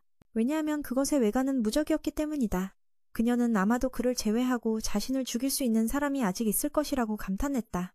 이 작은 녀석은 죽음을 상징하는 존재였다. 전투마의 무게와 속도에 적응하는 몸, 대륙을 파괴하는 데에 적합했다. 저 멀리의 사신 같은 무기를 소유한 자. 단 한 번의 공격으로 군대의 방어를 뚫는다. 강력한 공격을 하면서도 막을 수 없는 불사의 체질을 가지고 있다. 그녀는 눈앞의 모든 것을 파괴하기 위해 태어났다. 이쪽에서는 드래곤들이 리티아 성으로 향하고 있었다. 하지만 텐즈리는 여기 없다. 그들은 반드시 알루스의 일격필사를 찾아야 했다. 그것은 헨신겐의 구간으로 발사되면 빛의 검이 나올 것이다. 길이는 최대 3에 이를 수 있으므로 그들은 멀리 날아가야 했다. 그렇지 않으면 맞으면 그들은 더 이상 날아갈 수 없고 그대로 누워 있어야 했다. 또한 공중에서 자율비행이 가능한 난찰검과 10인가 넘는 철제 채찍이 있다. 요약하자면 여기에 모든 무기는 위험하므로 최소 공격 범위는 6mm이다. 논의가 끝난 후 그들은 리티아로 날아가 텐즈리를 공격했다. 드디어 그들은 알루스를 찾았다. 두목은 그가 배신했다고 조롱하며 돌아오고 싶다면 환영하지 않을 것이라고 말했다. 알루스가 식량으로 쓰일 것이라면 그는 말을 끝내기도 전에 총을 꺼내 두목을 겨냥했다. 비록 빗나갔지만 그것은 전투의 신호탄이 되었다. 그들은 알루스를 향해 조직적으로 강력하게 공격하며 연기를 뿜어냈다. 그로 인해 알루스의 시야가 방해받았다. 안개 속에서 공격당하기 쉬운 상황에서 알루스는 탈출하려 했다. 그러나 그는 우연히 위험에 빠지게 되었다. 아래의 병사들이 알루스를 향해 총을 쏘았다. 하지만 그는 재빠르게 총알을 피하며 도망쳤다. 용들은 계속해서 공격하며 불을 뿜어 알루스가 피하기 힘들게 만들었다. 알루스는 침착하게 로안 차오를 꺼내들었다. 두목이 그의 기술에 맞았기 때문이다. 이를 본 나머지 용들은 불을 뿜으려 했다. 그러나 알루스는 재빠르게 로안 차오로 맞섰다. 그들이 알루스의 의도를 간파하자 로안 차오와 그의 철봉은 무용지물이 되어버렸다. 두목은 그가 여기에서 위험을 감수하고 나타났다고 비꼬았다. 뭐하러 오겠냐고 하지만 알루스는 그런 건 필요 없다고 말했다. 그 후 그는 주머니에서 병 하나를 꺼냈다. 그는 도시를 파괴하는 것이 매우 간단하다고 말했다. 그리고 그 끔찍한 액체를 한 방울 떨어뜨렸다. 붐! 폭발이 일어나며 도시를 빠르게 뒤덮었다. 불바다 속에 잠겼다. 두목은 이것이 지휘소가 아니라고 자만했다. 단지 도시일 뿐 불이 나도 시민들에게 다치게 할 뿐이라고 생각했다. 하지만 불행히도 알루스는 뒤에서 기습 공격을 했다. 16m 길이의 채찍으로. 다행히도 다른 부하가 그를 대신 막아주었다. 하지만 이때 알루스는 시간이 필요했기에 그에게 부하들이 어디서 왔는지 물었다. 그들은 디어롱이 아니었지만 지휘관은 아무 말도 하지 않았다. 이때 탑에서 사격수들이 미리 숨어서 알루스가 가까이 오기를 기다리고 있었다. 기습 공격을 받아 그는 반격할 수 없었다. 피하려고 했지만 얼마 지나지 않아 알루스는 총에 맞아 불바다에 떨어졌다. 그러나 두목은 왜 총에 맞았는지 의심했다. 하지만 알루스에게는 피가 없었기에 그는 부하에게 추적하라고 지시했다. 사실 알루스는 살아있었고 날고 있었다. 그들은 재빨리 공격했지만 알루스는 채찍으로 모두 잘라냈다. 성 쪽에서도 그는 총으로 그를 쫓아오는 사격수들을 처리했다. 그러나 이들은 정말 자살 폭탄 공격이었다. 그들은 폭탄을 몸에 쥐고 그에게 가까이 날아왔다. 만약 그가 공격하면 두 사람 모두 폭발할 것이다. 하지만 결국 그는 상황을 해결했다. 이때 그들은 최후의 수단으로 벌레를 소환했다. 벌레들이 알루스를 에워싸서 그는 호흡이 어려워지고 고통스러워하며 움직일 수 없게 되었다. 그들은 점점 그의 호흡기를 공격하고 있어서 그가 빛나는 검을 떨어뜨리게 만들었다. 하지만 이때 알루스가 주문을 외웠다. 높이 올라가면서 그들은 그를 조롱했다. 높이 날아간다고 피할 수 있을 거라고 생각하지 마. 하지만 아니, 그는 계속해서 불을 조종하고 있었다. 현재 불은 탑 꼭대기까지 올라가서 폭발했다. 그로 인해 그들은 구운용이 되었고 그의 몸에 있던 벌레들도 불로 인해 사라졌다. 폭발 후 공간은 이상하게 고요해졌다. 전투는 끝났고 알루스는 그가 말이 많아서 실수를 했기에 감사해야 했다. 그렇지 않았다면 오늘 문제를 겪는 사람은 바로 그 디오롱이었을 것이다. 알루스, 아티아의 도시가 불바다에 빠졌다. 시체들이 사방에 널려 있다. 이 광경은 그 여자가 만들어낸 것이고 리시아에게 죄를 덮어씌운 것이다. 이곳 사람들은 혼란에 빠져 서로를 죽이고 있다. 저기 센스와 함께 그녀는 불길에서 도망치고 있다. 이때 어딘가에서 두 명의 이상한 자가 달려와 두 사람을 비난하고 있다. 그들이 리시아 사람인지 아닌지. 이때 한 고수가 나타나 그들을 구해준다. 그는 검은 망토를 입고 해골이 그려진 옷을 입고 있다. 죽음의 신의 상징처럼 보이며 긴 칼을 들고 순식간에 그곳에 두 사람을 하늘로 보냈다. 이를 보고 에스는 두려움에 떨었다. 그가 언제든지 자신과 저 사람을 죽일 수 있을 것 같았다. 그녀는 저 사람이 더 이상 소리치지 않기를 바랐고 그가 그를 죽이지 않기를 간절히 원했다. 이때 저 사람은 센스의 두려움을 이해하지 못하고 자신을 소개하며 이름을 말했다. 옆에 있는 안경 쓴 언니는 그 애의 센스라고 했다. 그 아가씨는 자신을 도와준 것에 대해 정말 고마워하고 있었다. 에스는 이 소녀가 정말 흥미롭다고 생각해. 그 칭찬에 감동했다. 하지만 예상치 못한 순간 저 사람은 그들을 죽일 필요는 없다고 그에게 핀잔을 주었다. 하지만 그는 잔인하게 손을 뻗었다. 에스는 이를 듣고 두려워서 그녀를 끌어당겼다. 하지만 그 해골 기사님은 매우 흥미로워하며 소녀가 매우 용감하고 재밌다고 느꼈다. 그래서 그는 AIA 군대가 주민들을 대피시키는 방향을 열심히 안내해 주었다. 그 두 사람은 손을 맞잡고 지시된 위치로 달려갔다. 과연 이곳에서 아티아 군대가 주민들을 안전한 곳으로 대피시키고 있었다. 센스는 그곳으로 나아가려 했지만 이때 작은 아이가 그녀의 손을 잡고 라나를 구하러 가자고 간청했다. 센스는 별로 원하지 않는 것 같았지만 결국 그녀는 그 아이의 선한 마음에 감동하여 함께 가기로 했다. 그 아이는 특별한 능력이 있다. 그녀가 소리치면 물건이나 어떤 것이든 그녀의 말을 들을 수 있다. 그래서 두 사람은 그녀의 능력을 이용하여 라나의 위치를 찾기로 했다. 저건 저 스카프를 쫓아가는 거야. 두 사람은 라나를 걱정하고 있어. 왜냐하면 이곳은 그녀가 가장 사랑하는 도시니까. 하지만 지금은 불바다에 휩싸여 있어서 그녀가 위험에 처해 있는지 모르겠어. 이쪽에서는 다 카이가 불바다 속에서 여유를 즐기고 있는데 하늘에서 우르르 쾅쾅 떨어지며 스피커에서 리티아의 군신 소고가 나와서 그들은 대처할 틈이 없었어. 그들의 군대는 심각한 피해를 입고 있어. 국가의 상황이 위급해. 다카이는 입꼬리를 올리며 이제 졌구나라고 말해. 그때 멀리서 프롬마의 스파이더 여왕이 그에게 다가오고 있어. 그녀가 나타나자 다카이는 그녀와 대화하기 위해 서 있어. 군대는 모두 철수했어. 이제는 그가 그녀를 대접하는 것뿐이야. 그녀는 위협하는 것에 신경 쓰지 않아. 그렇다면 그는 빨리 물러나는 게 좋겠어. 다카이는 물러나지 않고 검을 꺼내. 그는 군인들에게 물러가라고 소리치며 그들이 그의 길을 막지 말라고 해. 이 장애물을 치우고 더 많은 대화는 필요 없어. 그녀는 그의 쪽으로 거미줄을 쏘아보냈어. 그러나 다카이는 재빨리 하늘로 날아올라 그 거미줄을 검으로 쳐내었다. 그는 이 거미 괴물을 분석했다. 그것은 그가 낙원에서 본 것과 매우 비슷했으며 이 거대한 것을 움직이게 하는 코어가 분명히 있을 것이라고 생각했다. 그는 그것이 몸체 부분에 있을 것이라고 추측했다. 그래서 그는 그 위치를 공격할 것이다. 일어서는 순간 그녀는 다시 다카이를 향해 거미줄을 던졌다.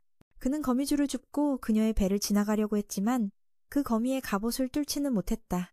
그는 얼마나 단단한 갑옷인지 감탄하며 그 거미는 더욱 자신만만해졌다. 하지만 다카이 자신만이 알았다. 그는 방금 그녀의 배를 공격하기 위해 칼을 사용하지 않았고 그가 사용한 것은 방금 그가 주운 거미줄이었다. 그러나 그 거미를 보니 그는 매우 흥미롭게 느꼈다. 그 얼굴에 상처가 남아있을 때 다카이는 누가 그것을 만들었는지 알고 싶어졌다. 어떻게 그런 갑옷을 잘라낼 수 있었는지? 그렇게 말하며 다카이는 호수 주변으로 달렸다. 그녀도 호수를 가로질러 다카이가 좋아하던 분수대를 파괴했다. 얼마 후 그 거미는 하늘로 튕겨올랐다.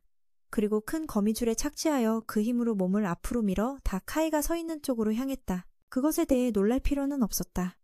다카이는 매우 능숙하게 피했다. 그 후 그는 자랑스럽게 미소 지으며 손을 뒤로 하고 신호를 보냈다. 그렇게 성당 높은 곳에서 빛의 줄기가 그 괴물거미를 향해 똑바로 쏟아졌다. 그것은 매우 빠르게 불타오르기 시작했다. 알고 보니 다카이는 그곳에 군인들을 미리 배치해두고 자신이 지시하기를 기다리고 있었다. 빛이 사라지자 그 주위는 짙은 붉은 불길로 둘러싸였다. 그녀가 타버릴 줄 알았지만 그녀는 끔찍하게 웃고 있었다. 그 후 그녀는 그 탑을 향해 거미줄을 쏘았다. 그것이 부서지며 다카이는 놀라지 않을 수 없었다. 그는 이 녀석이 이렇게 오래 살아남을 줄은 예상하지 못했다. 이는 다카이의 예상을 벗어난 일이었다. 그는 일부러 그녀를 물에 빠뜨려 불꽃이 닿을 때 내부의 기류가 터지게 하려 했었다. 그러나 현재 그녀는 여전히 안전했다. 그녀의 배 아래에 어떤 틈도 없다는 것을 증명하고 있었다. 만약 공기가 없다면 그 괴물이 어떻게 살아남을 수 있을까? 다카이는 전술적 생각에 빠져들었다. 그의 기류는 이미 깨졌고 검날은 그녀의 갑옷을 뚫지 못했다. 다리를 공격하려 해도 불가능했다. 지금 다카이는 이 녀석의 얼굴에 구멍을 낼 수 있는 녀석이 누구인지 부러워했다. 다카이가 자신의 상처를 떠올리자 거미는 화가 나서 그를 한 방향으로 날렸다. 그녀는 그가 잠들었다고 생각했지만 그가 일어설 수 있었고 거미에게 말했다. 그는 검사가 아니라 도둑이라고. 그 후 그는 공중으로 뛰어올라 그녀의 거미줄에 기대어 계속 말했다. 그가 가장 잘하는 것은 다른 사람의 무기를 훔치는 것이다. 그런 다음 그는 거미의 머리를 향해 곧장 날아가 뚜껑을 쳐냈다. 안에 있는 작은 거미가 완전히 드러났다. 니힐로는 그가 그렇게 할 수 있을 거라고는 생각하지 못했다. 그것은 그가 손에 쥐고 있는 청도 다카이 때문이다. 바로 그가 히그에게서 훔친 검이다. 이 검은 독검이다. 비범한 힘 외에도 이 검은 신경을 발견하고 도구로 파괴한다. 그 베인 덕분에 수주가 그 베인으로 다카이가 뚜껑을 발견하고 열 수 있게 되었다. 신경을 무력화하고 제어센터를 찾았다. 작은 거미는 등을 향해 전선을 뽑아내며 그를 공격하려 했지만 이미 늦었다. 다카이는 가벼운 칼질을 하니 그녀의 머리가 땅에 떨어져 제어센터를 잃었다. 그 큰 거미는 쓸모없는 쇳덩어리에 불과하다. 탑 쪽에서는 라나가 자신이 사랑하는 도시가 무너지는 것을 슬프게 바라보고 있다. 이때 키아와 센스도 급히 도착했다. 그들은 그녀를 설득하고 싶었지만 이미 늦었다. 그녀는 미쳐버린 듯 라나는 별뼈를 들어 도시를 파괴하려 했다. 하지만 키아는 재빨리 별뼈의 움직임을 멈추게 하고 도시를 향해 날아가기 전에 공중에서 사라지게 했다. 결국 위로를 주기 위해 라나는 자신의 힘으로 도시의 모든 불을 끄기 위해 힘을 쏟았다. 비록 키아가 신공국의 불을 끄는데 도움을 주었지만 리디아는 모든 것이 소멸되었다. 이쪽에서는 다카이가 밀실에 갇힌 유노를 찾고 있다. 그녀는 다카이의 출현에 매우 화가 나 있다. 그녀의 마음속에서 다카이는 적의 일원이다. 그들은 이 나라를 파괴했다. 그녀의 질문에도 불구하고 다카이는 표정 하나 바꾸지 않았다. 이 사건은 원래 그가 한 것이 아니다. 지금 리디아는 망가졌고 그의 인생도 끝났다. 다카이가 말을 마친 후 그는 떠났다. 하지만 그녀는 포기하지 않고 주문을 외우며 손목에서 다트들을 다카이에게 쏘아보냈다. 그는 그녀의 공격 따위는 신경 쓰지 않았다. 그는 오히려 더 잘 처리할 수 있었다. 그는 순식간에 다트를 날려버렸다. 그중 하나가 그녀의 뺨을 스치며 벽 뒤로 밝혔다. 그것은 다카이가 그녀에게 보내는 경고와 같았다. 하지만 그녀는 상관하지 않았고 위험을 무릅쓰고 다시 공격했다. 죽더라도 이 남자를 쓰러뜨려야겠다. 그래서 그녀는 그에게 달려들어 다시 공격했다. 이쪽에서는 지롱이 키아를 지휘하여 시티의 위치로 돌아왔다. 알루스와의 전투가 끝났을 때 그는 죽은 줄 알았다. 하지만 상처투성이의 몸으로 그는 시티를 마지막으로 만나기 위해 여기까지 날아왔다. 그는 시티에게 빨리 이곳을 떠나라고 재촉했다. 하지만 그녀는 그의 상처에만 신경을 썼다. 그는 리디아, 끝났어. 모든 것이 끝났다고 말했다. 그는 그녀에게 아티아 군대가 오기 전에 빨리 이곳을 피하라고 했다. 나는 그녀가 안전하게 살아남기를 원했지만 이미 늦었다. 그때 아티아 측의 육군 장관이 도착했다. 그는 두 사람에게 총을 겨누며 시티가 포로인지 민간인인지 물었다. 분명 그는 시티를 해치고 싶지 않았지만 그녀는 아르니를 보호하기 위해 앞으로 나섰다. 이를 본 그는 분노하며 그녀가 그를 보호해서는 안 된다고 말했다. 그는 수천 명의 생명을 앗아간 괴물이다. 하지만 시티는 레드네이가 그녀의 절친이라고 말했다. 그는 그녀에게 많은 도움을 주었다. 장관은 너무 많은 사람이 죽었으니 그녀를 설득하려고 했다. 그는 더 이상 누구도 죽이고 싶지 않으니 그녀가 다시 한번 생각해보기를 바랐다. 하지만 처음부터 끝까지 시티는 그의 말을 전혀 신경 쓰지 않았다. 그녀는 아렌이 쪽으로 가서 그를 애정어린 눈빛으로 바라보았다. 그녀는 그냥 가장하는 것뿐이다. 사실 그녀는 그가 하는 모든 일을 잘 알고 있으므로 결국 그녀도 공범이 되는 셈이다. 하지만 그는 그녀의 곁에 있는 친구로서 그녀를 도와주고 있다. 그래서 그녀의 마음속에서 라이지에이는 천사이다. 이러한 말에 놀란 리지는 그를 공격하고 싶었지만 그가 앞으로 나가자마자 총성이 울렸다. 아렌제이와 시티엘 모두 총에 맞았다.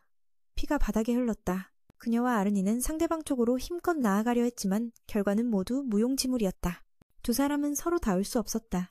하지만 육군 장관이 총을 쏜 것은 아니다. 범인은 알루스이다. 그는 그가 위험에 처한 것을 보고 친구를 구하기 위해 아르니아이를 쏘았지만 불행히도 시티에게도 맞았다. 그들이 떠난 후 시티와 아르니의 시체가 피로 물든 바닥에 남겨졌다. 그러나 이때 시티가 깨어나 아르니의 손가락을 붙잡았다. 갑자기 시유디가 어디선가 나타났다. 그는 이 두 생명을 구해보려 했다. 장면이 타렌과 사크로 전환된다. 그는 그녀에게 묻는다. 타렌이 패배하여 쓰라린 기분인가? 하지만 그녀는 전혀 그렇지 않다고 말했다. 싸움에는 반드시 승패가 있으니 후회하지 않겠다고 결심했다. 하지만 결국 그녀는 슬프고 우울한 표정으로 말했다.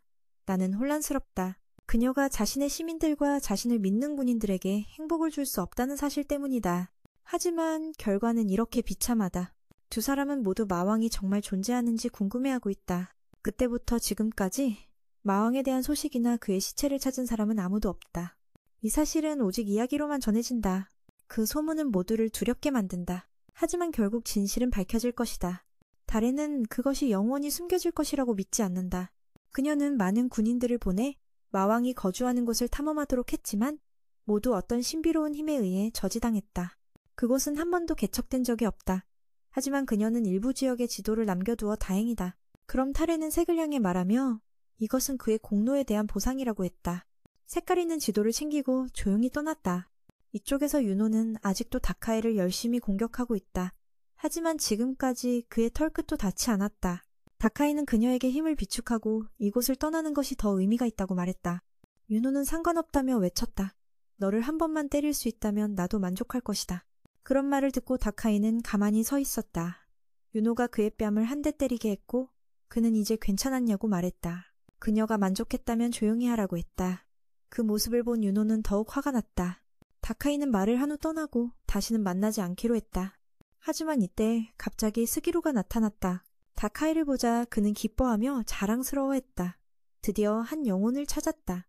그러자 이 갑작스러운 등장에 윤호는 놀라지 않고 부드럽게 말했다. 그녀는 자신의 힘으로는 다카이를 이길 수 없다는 것을 알고 있었기에 여기까지 오는 길을 표시해두었다. 그녀는 시루가 이곳을 발견하고 찾기를 바랐다. 다카이는 비웃으며 그녀의 손에 있는 다트가 점점 줄어드는 것을 알아차렸다. 다카이가 자신에게 관심을 두지 않자 스기루는 화가 났다. 그는 다카이를 향해 검을 겨누며 무슨 일이 일어나든 상관없다고 말했다. 그의 목적은 다카이와 대결하기 위해서였다. 다카이도 그 검을 알아보았다. 보물 중의 보물. 바로 그 검이 저 녀석의 눈에 상처를 남겼다. 두 사람은 빠르게 대치했다. 이쪽에서 윤호는 여전히 생각하고 있었다. 그 강자는 마왕을 죽이러 올 것이다. 그 자는 무적이라고 불린다. 시루는 힘차게 돌진했다. 그는 다카이를 향해 검을 휘두르지만 다카이는 그의 날카로운 검을 빠르게 쳐내어 하늘로 날려버렸다. 하지만 시루는 여전히 매우 침착했다. 그는 다카이의 검자루를 받쳤다. 그리고 그는 다카이의 발을 밟아 그가 움직일 수 없게 했다. 이때 다카이는 그를 칭찬했다. 정말 빠르군. 하지만 안타깝다. 그렇게 말한 후 다카이는 시루의 검을 붙잡아 떨어뜨렸다. 다카이의 뒤에서 왕이 스기루의 배에 치명타를 가했지만 그것은 스기루에게 작은 상처만 남겼다. 이로 인해 다카이는 놀랐다. 그는 왜 이런 일이 생겼는지 이해하지 못했다. 분명히 이 검은 그녀의 갑옷을 부술 만큼 날카로웠다. 다카이가 정신을 차리기 전에 스기루는 말했다. 내가 말했지 네 생명은 내 손 안에 있다. 말을 마친 후 그는 다카이의 검으로 그의 어깨를 천천히 눌렀다. 다카이는 더 이상 할 수 없었다. 그는 이 녀석이 자신의 무기를 바꿔서 역으로 공격한다는 것을 깨달았다. 하지만 이 순간 그는 더 이상 아무것도 할 수 없었다. 결국 그는 땅에 무릎을 꿇고 피에 빠져 있었다. 사무실에서 타렌과 쿠제는 이야기를 나누고 있었다. 그는 물고기에 대해 언급했지만 슬픈 이야기인 것 같았다. 그는 그 온화한 소녀를 구하지 못했고 물고기를 대신해 그녀에게 몇 가지 질문을 하고 싶어 했다. 왜 그녀는 전쟁을 일으키고 싶어 하는 걸까? 타레는 그것을 아티아를 대신해 나라를 이끌기 위해 한 일이라고 말했다. 그런 말을 들으니 그 형은 개의치 않고 계속 질문했다. 용병과 괴물들만으로 군사력을 강화하는 나라는 절대 오래가지 못할 거야. 하지만 타레는 반박했다. 역사적으로도 그랬으니 그녀가 틀린 것은 아니었다. 그는 계속해서 말했다. 아티아의 지도자들은 전쟁이 일어날 것을 미리 알고 있었던 것 같고 그들은 여러 곳에서 온 사악한 괴물들이 모여 서로를 죽이게 하려고 일부러 그렇게 한 것이라고 했다. 그 말을 들은 타레는 그의 말이 맞든 틀리든 그녀는 절대 인정하지 않을 것이라고 말했다. 그는 주제를 계속 바꾸며 이 나라에서는 인간과 괴물이 함께 살 수 있다고 말했다. 그 이유는 그녀의 딸 때문일까? 딸을 언급하자 그녀의 마음속에 그 순수하고 사랑스러운 아이의 이미지가 떠올랐다. 떠나기 전 그 남자는 그녀에게 말했다. 그는 당신의 딸이 전하는 달의 메시지를 전할 것이며 그녀의 어머니를 보호하라고 하였습니다. 말을 마친 후 타렌의 감정을 무시하고 그녀에게 개인 공간을 주며 조용히 밖으로 나갔다. 한편 란나는 황폐한 길을 따라 손을 감싸며 울고 있었다. 그녀는 자신의 집이 이렇게 황폐해질 줄은 몰랐다. 그녀는 이 장면이 진정한 마왕이 죽은 후의 상황이라는 것을 상상할 수 없었다. 그 괴물들은 여기로 와서 서로를 찢고 공격하고 있었다. 란나는 그 장면을 회상하며 떨고 있었다. 누가 그들을 이길 수 있을까? 그녀는 점점 흥분하며 말했다. 마왕이 마치 어디에나 있는 것처럼 느껴졌다. 소가 싸우고 모기가 죽는 것처럼 그녀는 더욱 흥분하여 큰 소리로 울었다. 갑자기 란나는 땅에 무너져 내렸다. 그녀는 독에 걸린 것 같았다. 이 순간 그녀는 엘라와 함께 자신을 방문했던 순간을 떠올렸다. 아마 그때 그녀가 자신에게 독을 주었을 것이다. 그것은 서서히 몸을 부식시키는 독이었다. 그녀는 전쟁에서 살아남을 방법이 없었고 결국 고통 속에서 기절해버렸다. 노인 육군은 전쟁의 희생자들이 쌓인 곳에 깊은 생각에 잠겨 있었다. 이것이 전쟁이 그들에게 가져다 준 것이다. 황폐한 집, 폐허, 목숨을 보존하는 것조차도 행운이었다. 마차에서 살아남은 사람들을 피난처로 데려가며 그녀는 엘라에게 더 많은 사람들을 보호할 수 있도록 강해지고 싶다고 말했다. 그러나 엘라는 그 일에 대해 걱정했다. 키아의 특별한 능력은 불사의 존재였다. 그녀가 말로 행동을 통제할 수 있을 때 현재 키아는 너무 어리기 때문에 그 능력을 개막일 전에 드러내서는 안 된다. 그렇지 않으면 생명이 위험해질 수 있다. 현재는 그녀를 보호할 수 있는 사람이 없으니 키아가 그 대회에서 승리하는 것이 중요하다. 엘라의 이러한 생각을 키아는 전혀 알지 못했다. 키아는 엘라에게 말했다. 그녀는 리티아에 가고 싶어해. 그때 란나를 만나서 사과할 거야. 비록 엘라는 지금 란나가 자신의 독 때문에 이미 천상으로 올라갔을지도 모른다는 것을 알지만 겉으로는 엘라가 키아와 함께 란나를 방문하고 사과하겠다고 부드럽게 약속했다. 하루 후 혼란스러운 세상에서 모두가 서로 도와 자네를 정리하고 있다. 불행한 희생자들은 제대로 장례를 치르게 될 것이다. 그 천사 형제가 묘집하는 사람에게 찾아가 도와주고 싶다고 했다. 그는 절대 잊지 않고 고개를 숙였다. 영혼들에게 인사하며 그들이 편안히 쉬길 바란다. 그리고 신나게 그 노인을 도왔다. 그는 푸른 하늘을 바라보며 이 세상에 진정한 용사가 나타날 수 있을지 생각했다. 그 사람은 피를 흘리지 않고도 승리할 수 있고 비극을 막을 수 있을지도 모른다. 이쪽에서는 윤호가 시루와 함께 걷고 있는데 그를 좋아하지 않지만 그녀는 그의 허리 부상에 대해 걱정하고 물어보았다. 하지만 그의 표정은 여전히 보기 싫었다. 괜찮아, 신경 쓰지 마. 이때 윤호는 그도 다카이와 같은 부류의 사람이라는 것을 알았고 다른 사람들이 어떻게 생각하는지에 대해서는 전혀 신경 쓰지 않는다는 것을 알았다. 그런 사람들은 자신의 이익만을 우선시하고 다른 사람들의 감정은 무시한다. 그들은 이 세상을 자신들의 뜻대로 바꾸고 싶어 하지만 다른 사람들의 의견에는 전혀 관심이 없다. 그들은 다른 사람을 풀과 쓰레기처럼 대한다. 그녀는 그런 사람들을 모두 혐오한다고 말했다. 그녀는 이 세상이 잊혀질 만한 것이 아니라고 생각했다. 윤호의 말에 시루는 어느 정도 동의했다. 두 사람은 서로를 더 이해하는 듯 보였고 윤호의 안내에 따라 함께했다. 이쪽에서는 희두가 거미에게 다가갔다. 그는 그녀가 평범하게 살고 싶다는 소원을 이룰 수 없게 되어 안타까워했다. 그녀는 더 이상 구할 수 없다. 그는 성을 나선 지 얼마 지나지 않아 알루스를 만났다. 알루스가 나타나자 그는 놀라지 않고 가벼운 마음으로 등에 지고 있던 물건을 내려놓으며 알루스에게 말했다. 너는 이렇게 오래 나를 따라왔구나. 나를 죽이는 것이 너에게 쉬운 일이겠지, 그렇지? 아니면 나를 쏘는 척하면서 내 물건을 빼앗는 것이 더 빠를까? 나는 아티아의 군인이 아니고 너에게 줄 것이 있다. 그것은 네가 얻은 별의 뼈다. 알루스가 이것을 원할 것이라고 생각했지만 알루스가 진정으로 필요한 것은 별의 뼈가 아니다. 그는 매우 궁금해졌다. 그래서 알루스는 똑똑한 목소리로 문제를 직시하며 말했다. 곧 왕국에서 대규모 토너먼트를 개최한다고 들었다. 그 목적은 진정한 용사를 찾기 위함이다. 그는 주저하지 않고 이 사실을 진실로 받아들였다. 알루스는 희두에게 이 대회에 등록하고 싶다고 말했다. 희두는 웃으며 그가 같은 생각을 하고 있다고 말했다. 1년 전으로 돌아가면 그때 많은 자칭 용사들이 등장했다. 이것은 모든 사람들에게 많은 어려움을 주고 있어. 이렇게 계속된다면 진정한 용사가 나타날 수도 있고 이미 오래전에 사라졌던 것도 누가 알겠어? 진정한 마왕 시대는 지나갔고 지금은 용사가 온 시대야. 그들은 현재 상황을 해결할 수 있는 최선의 방법을 논의하고 있어. 하지만 이때 키아가 엘라와 함께 나타났어. 그녀는 대담한 아이디어를 가지고 있었어. 바로 그 왕실 대회가 재정적 투쟁이라는 거야. 여기서 전 세계의 재능이 나타나서 서로 싸울 거야. 승자는 가장 강한 자, 진정한 용사야. 스스로 찾지 못했다면 그들이 서로 싸우게 두고 누가 진정한 용사인지 봐보자.